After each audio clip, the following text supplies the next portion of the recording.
Hope everybody's good. Hope everybody's safe. Hope everybody's healthy or as healthy as possible. If you've been out protesting, put a fist emoji in the comments if you've been out protesting so far this week or last week.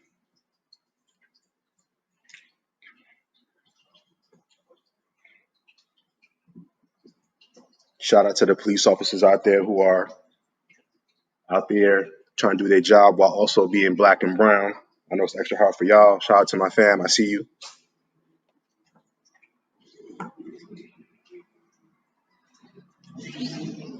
Hope y'all saw that dude in the army who was chanting "I'm black and I'm proud" while he was out there next to a tank or a truck out there during the protest. So I know it's hard for guys like that doing their job and still trying to manage everything. So we're going to talk about that today too.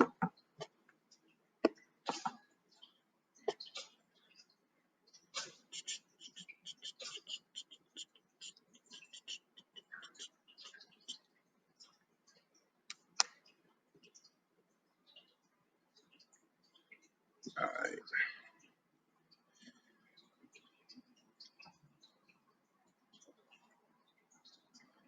Essentially, what prompted this conversation today was a lot of positive feedback that I got from people that watched my previous videos. Some of you gave a lot of feedback regarding my thoughts on Black trauma.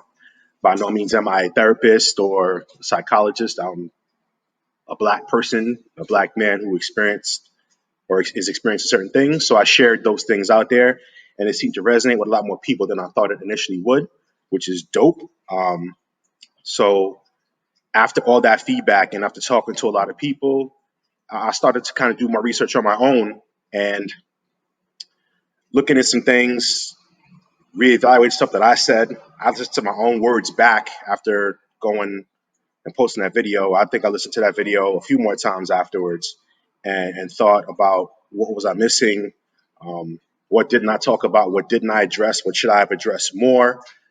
So I want people to understand that even in this process of new allies joining the fight, you all are trying to do your own part to not educate yourselves, which is great.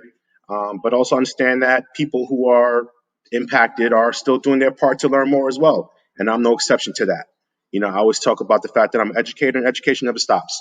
And there's a great deal that I need to still learn for myself and for the benefit of others because people are clearly listening now. So now that we have a captivated audience, it's important that one, we continue to express our thoughts and our perspectives. Two, if we're sharing information, that is accurate information, and it's not just something that we've heard and we're not sure of. So a lot of the things that I talk about, I do try to fact check. If I'm wrong, I want people to correct me. If I post something, sometimes somebody will give me an added perspective or an added view or link me an article or something like that, and I share it out. And that's part of this process and how we learn, how we grow. So I want to make sure that we make that clear from the jump. Anything that I talk about here is my perspective. Obviously, it's my IG, so anything that I share is my thoughts, my views, my position. You may or may not disagree, but that's cool. You know, if you know me well enough, you know that I'm going to hear your thoughts and your contention, or I'll accept your praise and your agreement, and then we'll go from there. Feel free to comment as you see fit. If it's something you want to talk about offline, we do that too. That's totally fine by me. I've been talking a lot about Malcolm and Martin in particular, and I even mentioned, like, as a joke, I talked about Bane and I talked about how movie bad guys are like my favorite sometimes and things like that. And even the video I just posted now is talking about that infamous fight scene between Bane and Batman and how Bane is looking at Batman and he's saying, you think darkness is your ally, and Bane is unfazed by what Batman is trying to do to him in that sense. And when I watch that video, to me, I see me. I see a black man that is in that's in it. And there are people who think that they can phase me with the stuff that they're doing. And I've been in it for so long, it doesn't bother me. So I have all these people that are coming out of the woodwork now and saying, oh, oh my gosh, this stuff is terrible. I'm like, I was born in the dark. This is nothing new to me, and now that you're shining this light and saying, here, we're here to help you. I'm not going to say it's too late. I'm not going to say I want to respond the way Bane does. All I'm saying is I feel him on that. So when I watch the movie Bad Guys, I can sometimes identify with that. And that particular scene, that's why I mentioned it before and I mentioned it again today. When people kind of jump in and say, we're going to help you, and when we see it now, I've been in it for so long.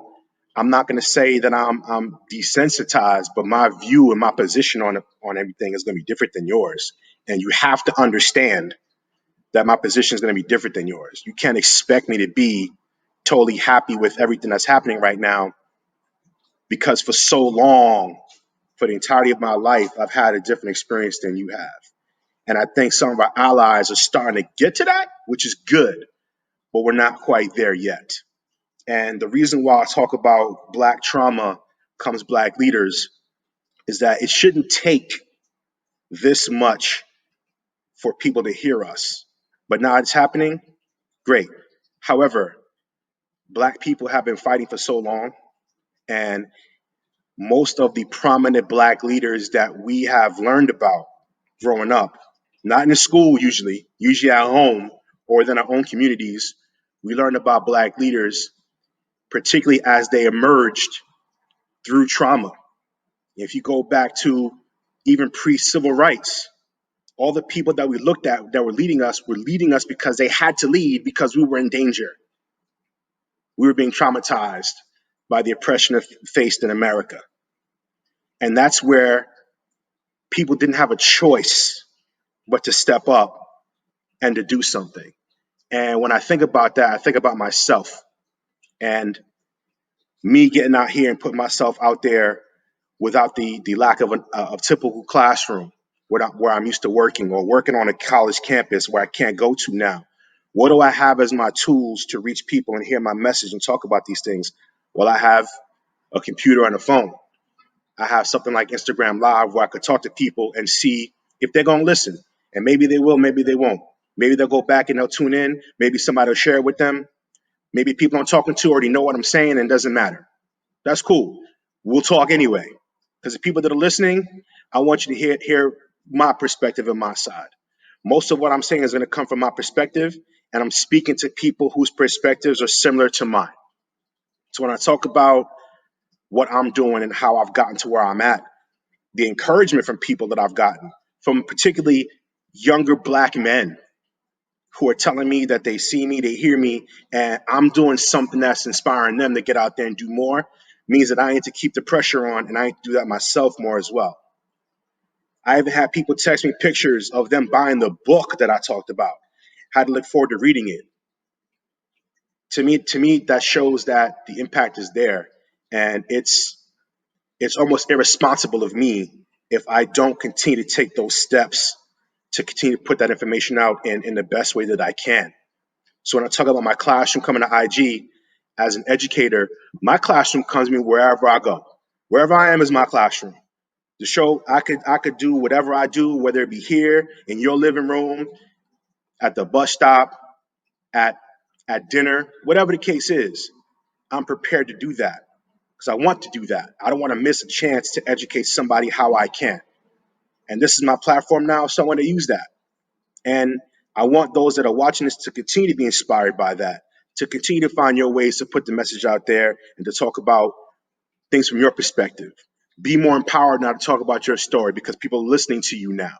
Before they weren't, now they are. Now they have to. People are at home right now. They're quarantined. They're not traveling as much. And as optimistic as everything might seem right now, I'm not sure if this positive momentum is going to stick after everything reopens again. So while we're here, I'm going to talk about all I'm going to talk about. So at least if you're going to be impacted, now is the time. Because in 3 months from now, 4 months from now, when travel opens back up and people are going back to work, it's going to be a lot easier to ignore Black pain the same way everyone was for decades into centuries. I said in the previous video, this stuff is not new, and it's not new. It's not new to Black people who have suffered it. Some of you might have saw the picture I posted about Emmett Till, and it's a jarring picture. And for some people, they might not have ever seen that picture until today or recently. But I'm not sure how many people listening to this right now in this chat have seen that picture. Not the picture of him as a handsome faced young man, but the picture of him in his casket by the time they were preteens, when they were also 14 years old, the time that he was lynched. We saw those pictures, and we didn't see them in school. We didn't talk about them in school. We talked about them at home and in our own communities. We needed Black leaders to help show us those things to prevent that kind of trauma from happening to us, so that way we could become the future leaders that help prevent other people that look like us from experiencing that kind of similar fate or that same fate. That was in the 1950s. People are still getting lynched today. In the traditional sense, and in a new sense, people are still getting lynched because of what they look like. And that's a sad truth. It's a hard truth and a sad truth. And it's important that as you're looking for and challenging your friends and your peers to be allies, they have to know those things. But it is not your responsibility to do that. Protect your own energy as well. So that's what I'm talking about today is coming from my heart. I did make notes this time to help keep me on track, but I also want people listening to this know that this is not to exclude anybody, but I'm talking to people that this might resonate with, and those that don't look like me could be well served in hearing what I have to say about that. With that said, it's Sunday. Happy Sunday, everybody. Sunday is typically a day of worship for people, which is part of the reason why I did this a little bit later than earlier, because some people are tuning into their church stuff on Instagram, on YouTube, on Facebook, things like that. And it's important that we don't allow our faith, for those that are faith practicing, to stop us from doing what we need to do and what is right and what is not right. A lot of times people think that if you're taking a position, it's political, and it's not what the Bible would say to do. The difficult part about being in a position that I'm in, or for other Black people who experience trauma, is this: we have to know so much more than what we're taught in school. And we have to always combat all these different things from different sides. For example, a popular expression right now was the shut up and dribble and the more than an athlete hashtag. And that came about when LeBron James was being very outspoken about Black issues. And people were pretty much telling him to stay in his lane. When you have comedians or other people that are providing commentary on social issues outside of a comedy stage, they're told that they should stick to their comedy. And I think about that and I wonder, well, why must you be a historian or a statistician or a politician in order to talk about things that impact you in your life directly? For Black people, you can't afford being ignorant, or you can't afford not being in the know, because it could cost you your life. It can cost you your rights. It can cost the next generation things that you've been deprived of as well. So now that generational curse just continues to transcend. So if you don't get the education in school, where do you get it from? We have to get it ourselves. So for someone like me who's putting himself out there, I said I'm an English teacher by trade. I went to school to be an English teacher, but I have to know about politics. I have to know about history. I have to know that statistics can be misleading if they're not interpreted correctly. Because when I talk about my story and my plight and my challenges and my struggle, people come back with stats to dispute what my experience has been.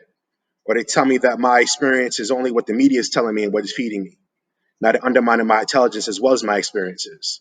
And people tend to not realize that there are a lot of people like me who know what we're talking about, and we know what we experience, and we know how we feel, and we know what we're doing. We also understand that there are stats and some things are inflated. We get that too. But there is truth somewhere that you're choosing to ignore because you have the privilege to do so. When I say privilege, I'm not talking one kind of privilege. But I cannot ignore certain things right now because of who I am and what I mean to other people. I know that there are people at home right now who feel totally comfortable and saying, you know what, this isn't my fight. I can't really make that choice because now is the perfect time to show that it is my fight.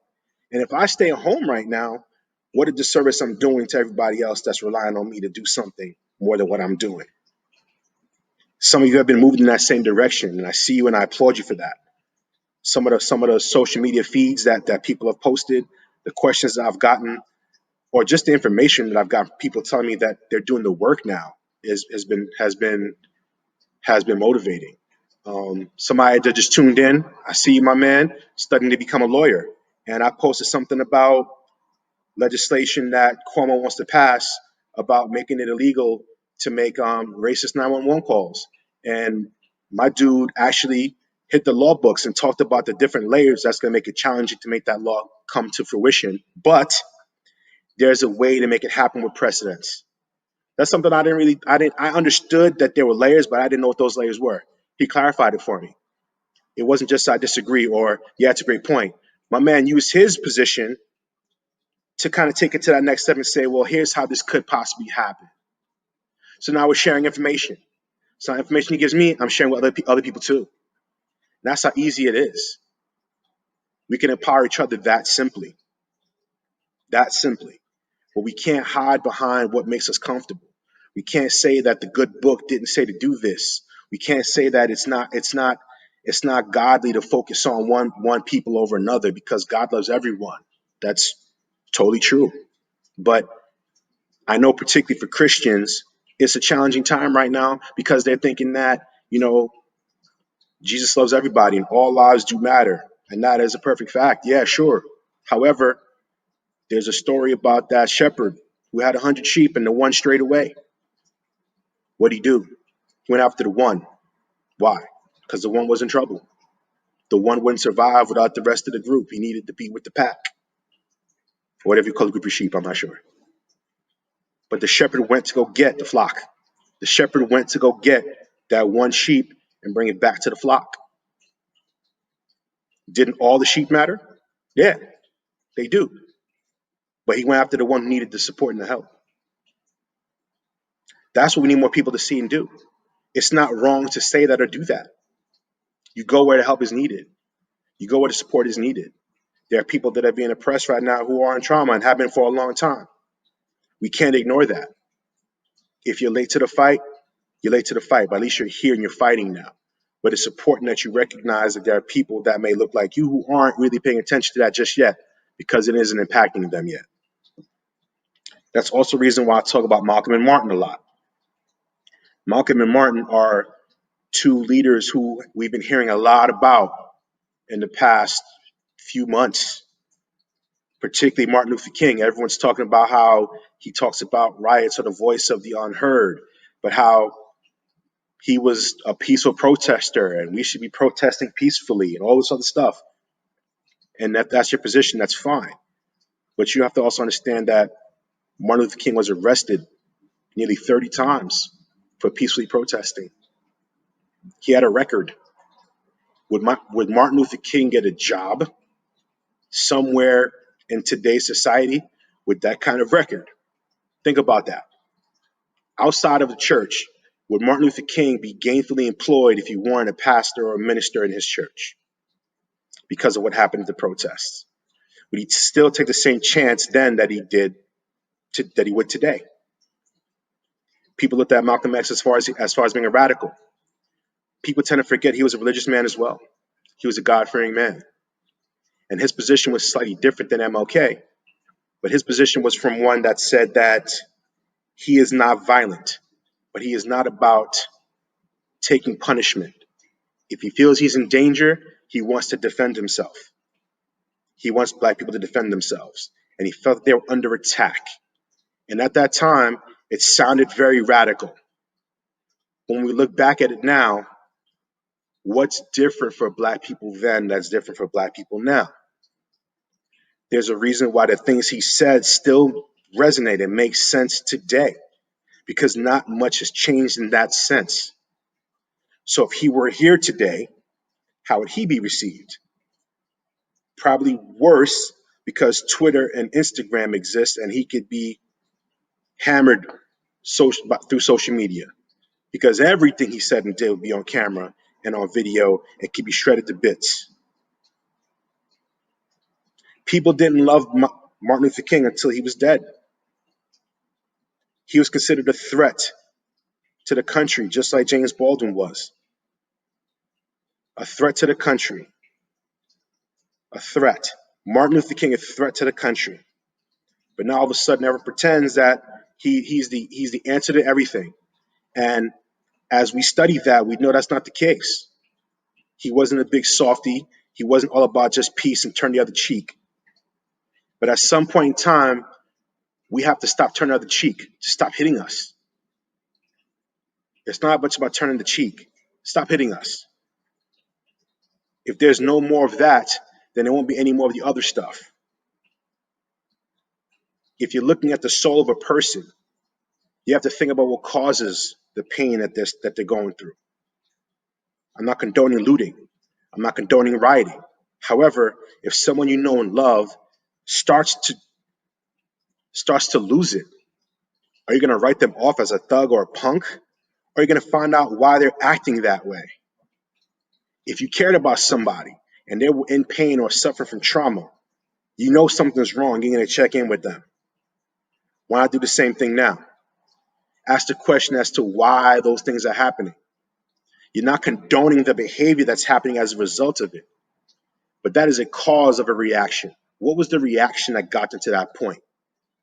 If you're truly going to focus and care on a person, focus on the person that you care about. Ask them what's going on and find out why, and you might be surprised with the answer that you get back.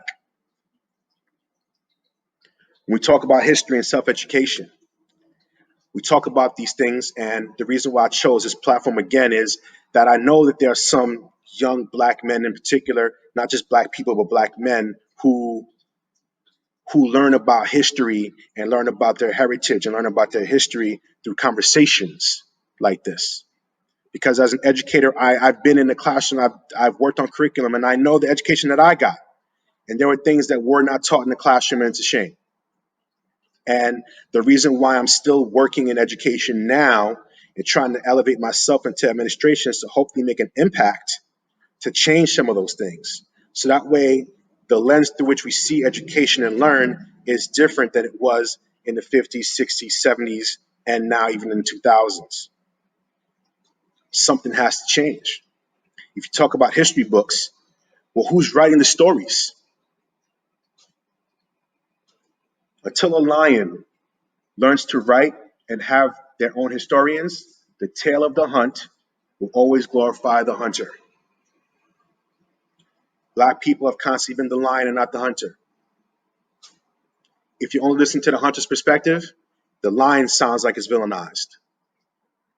The hunter is the savior and the hero.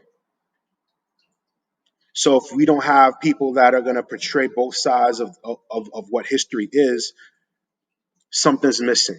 And it's easy to misconstrue, misunderstand the perspective of somebody else if you're only getting one side or only a fraction of one side. Slavery and oppression is a part of American history. It's not white history and black history, it's American history. That's part of it. We don't talk about all of the points about American history when we talk about that in American history class.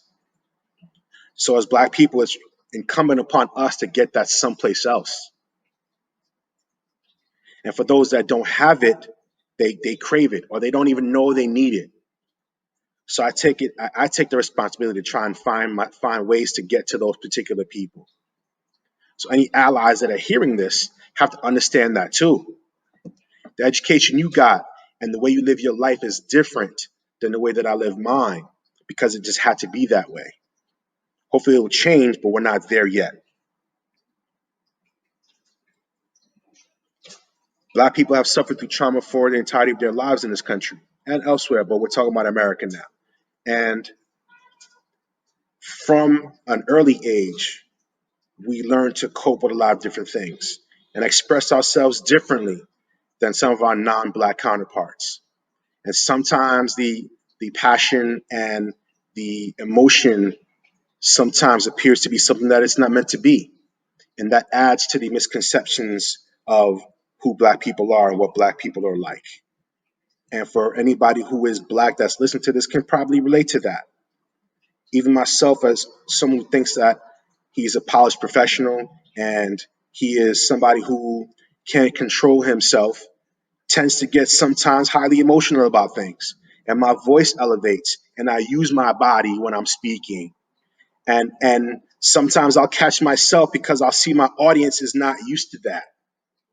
And they're taken back or they're slightly jarred by that. So I have to bring that back in. But there are others who are very passionate and they can't contain that and they can't control that. And now they just look like they're angry. And they're not. They're just passionate. And they have a point that they want to express and they're finding the best way to do that.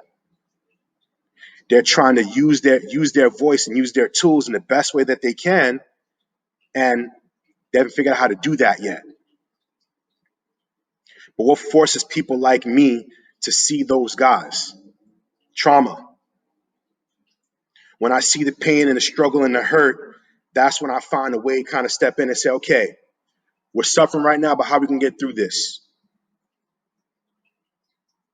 The reason why there are so many church leaders in the Black community that are leaders is because Black people often go to the church for answers. When there's pain and there's suffering, they can't go to their politician, so they're going to go to their church.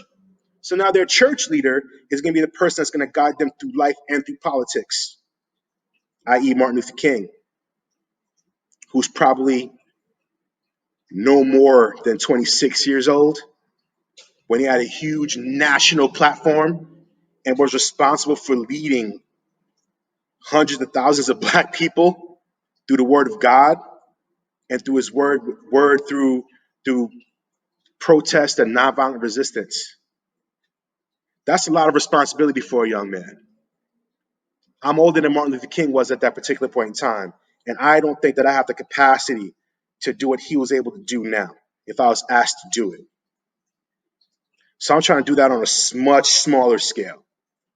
So think about other young Black men who now are college graduates or professionals in their field, and here they are in the middle of all of this chaos in the world right now. And now people are asking them about their feelings. People are asking them how they feel. People are asking them, what can I do to help you? And they're not even sure yet because they don't know. Which is why I expressed the same thing in my last video when I said sometimes I don't have all the answers. So how do I expect somebody younger than me or less educated or less schooled than I am to have the answers too? We need that help and support from other places. And a lot of times we rely on the church for that, which is why church leaders always come through. Whenever people are in pain, that's when they get on their knees. They rely on the church. So a lot of Black communities have church people as their leaders, and that hasn't changed much. And it has to, because church leaders know the church. That's their responsibility. We need more people to know more than that, to get out there and use their platforms, which is why I applaud those athletes and those celebrities, because they're not just celebrities and athletes. They live as Black people every day of their lives, and they have their entire lives. No one can tell them their narrative or their story. Their celebrity status or their money doesn't eliminate the fact that they're still Black in this country. Position doesn't separate you from anybody else. Just a few days ago, I was in a room full of professionals, virtually, talking about exactly these issues. And there are people who are first-year professionals and people who have 10 or 15 years my senior in the field of education. And we all talked about the same exact thing. How someone's in a position of authority, senior leadership, senior leaders, and their opinions have not been respected or heard until now. Meanwhile, they're probably the smartest person in the room. But because now it's a Black issue, their opinion matters. But it didn't matter when they didn't get that promotion or that raise or were allowed to lead that workshop or be fully creative in developing that program for their college campus. These are things that people outside of the Black community may not be fully aware of. But these are all things that Black persons like myself understand before we even get through the door. We understand the hurdles that we face, and those aren't imagined. That's not the media. That's not brainwashing. When I hear that, that tells me you're being dismissive to what my thoughts are, what my story is. You're silencing my story. You're not hearing what I'm trying to tell you. And that tells me more than enough that what I need to know about you. I still respect your opinion because you have the right to have that, but I don't have to agree with it or accept it.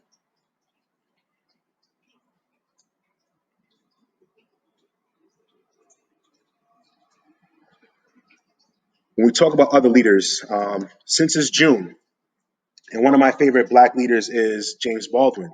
And for those not familiar with James Baldwin is not wasn't just an activist, but he was also an author and a well-known author. And June is Pride Month, so out of respect for Pride Month, I'm going to talk about James Baldwin. And James Baldwin didn't necessarily overly share his sexual orientation to the masses. But again, someone with as brilliant of a mind as James Baldwin, and whose words were as moving and as powerful as James Baldwin's were, what would happen if he was outed as a gay man fighting the fight that he's fighting right now today? He was doubly oppressed in that sense because in the 60s, 70s, he's somebody who is outspoken. He's somebody who is taking the risk and sharing his thoughts. Now remember, this is the time when he saw his friends dying. Medgar Evers was killed. That was his friend. Malcolm X was his friend. He was killed. Martin Luther King was his friend. He was killed. So now here's James Baldwin, who is left to try and consider his own life, and does he continue to carry that mantle while also fearing being outed as a homosexual. His own personal life he couldn't take full comfort in because of that. The other three men had families, they had their community and support system. He was fighting two battles, yet he still did it. He still did it until the day he died. When we talk about leaders and Black leaders, we don't hear those stories. We don't consider it from those perspectives. We need to start doing that a little bit more. And I really want Black people to not just wait for their allies to do the work. You still have work to do too. And I want you to use your platforms to continue to do that work as well. Do the work, get involved, fact check. It's not that hard to look at something and see if it's true or not true before you share it. Or if you see something, look into it a little bit more. Help yourself out, and then share what you know, which was a true intention of Black History Month. Black History Month, everybody says, is the shortest month of the year, and that's the time that we celebrate Black history. That's kind of true. Kind of true. The real goal of Black History Month was that Black people study and learn about Black history all year. And in February, you share out the information you learned in the past 11 months. It's not just talking about a 1 month, 28 or sometimes 29 days, and you have this much information, you bring it down to this to talk about it in 28 days. That wasn't the goal. The goal was to learn as much as you could year round and share it out. Let's get back to that. Let's not wait for trauma to talk about finding consolation and building the community up. Let's not wait for Black History Month or a holiday or a birthday to talk about why historical Black leaders should be celebrated. That's part of your history. Know why they're important to you or should be. Do more for yourself.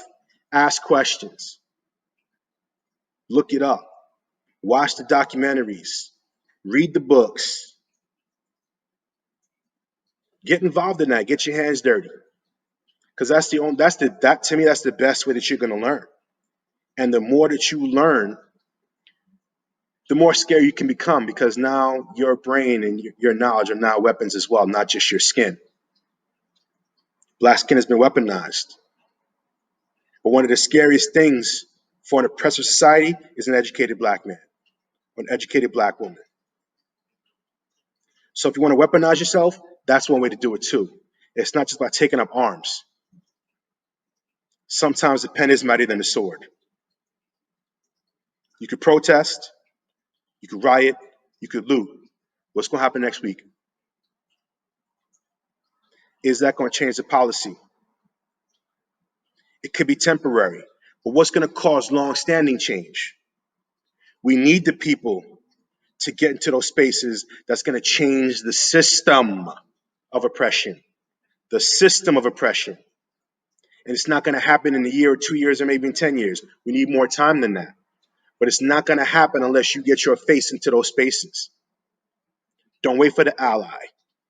You could be angry, but do the work too. Get involved. Get into those spaces and make change. Know who your Congress people are in your area, or your councilman or your councilwoman. Know who those people are. Get involved with your community at a micro level before you work to the macro level.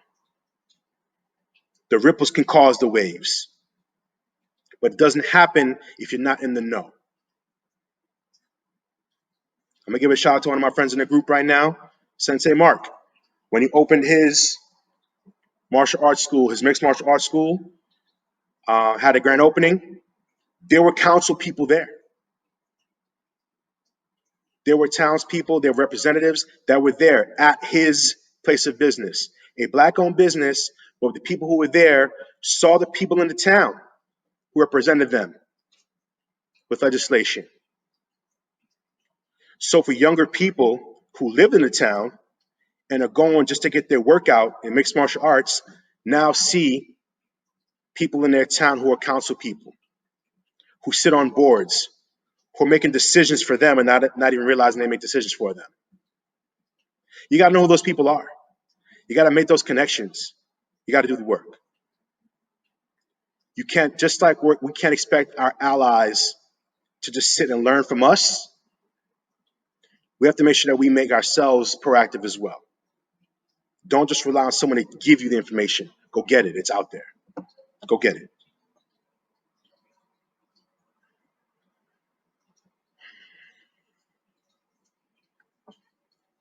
Rambling right now. All right. Couple more things before I get off. I just wanted to say, don't be afraid to use your platforms. Your platform can look different. It's different based on the person, and I touched on that in my previous video. And I keep talking about my previous video.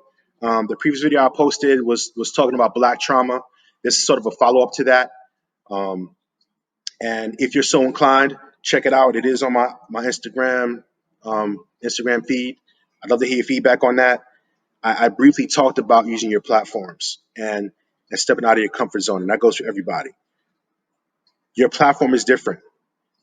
Everyone doesn't have to do the same thing in order to get results.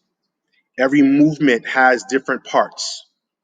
Just like your body has different parts, so does every movement. Your place might be being foot soldiers and out there on the pavement and doing protests. But a lot of those movements don't happen without money.